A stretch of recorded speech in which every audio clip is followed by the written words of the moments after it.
ബെൻസിമയും റൊണാൾഡോയും നേർക്കുനേർ കൊമ്പ് കോർത്ത പോരാട്ടം. സൗദി പ്രോ ലീഗിലെ വമ്പന്മാരായ ഇത്തിഹാദും നസറും തമ്മിൽ നടന്ന പോരാട്ടത്തിൽ 2-നെതിരെ 5 ഗോളുകൾക്കാണ് അൽ നസർ ഇത്തിഹാദിനെ പരാജയപ്പെടുത്തിയത്.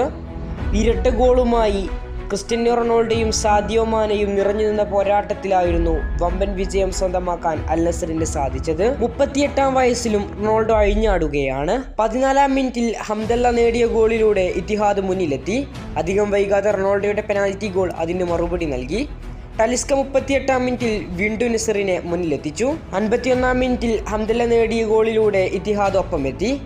മത്സരത്തിന്റെ 68-ാം മിനിറ്റിൽ വീണ്ടും റൊണാൾഡോയുടെ പെനാൽറ്റി ഗോളിലൂടെ നസർ മുന്നിലെത്തി. 75-ാം മിനിറ്റിലും 82-ാം മിനിറ്റിലും ഗോൾ നേടി സാദിയോ മാനെയും മത്സരത്തിൽ ഇരട്ട ഗോളുമായി കളനിറഞ്ഞു. അൽ ഹിലാലിനു പിന്നാലെ 2-ാം സ്ഥാനത്താണ് നിലവിൽ റൊണാൾഡോയുടെ അൽ നസർ കിടക്കുന്നത്. കെയ്നിനെയും ഹാലൻഡിനെയും എംബാപ്പയെയും എല്ലാം മറികടന്നുകൊണ്ട് ഈ വർഷം ഏറ്റവും കൂടുതൽ ഗോൾ നേടിയ താരമെന്നത് റൊണാൾഡോയായി. 53 ഗോളുകളാണ് റൊണാൾഡോ ഈ സീസണിൽ അടിച്ചുകൂട്ടിയിരിക്കുന്നത്. കൂടുതൽ വാർത്തകൾക്ക് വേണ്ടി ചാനൽ സബ്സ്ക്രൈബ് നൗ.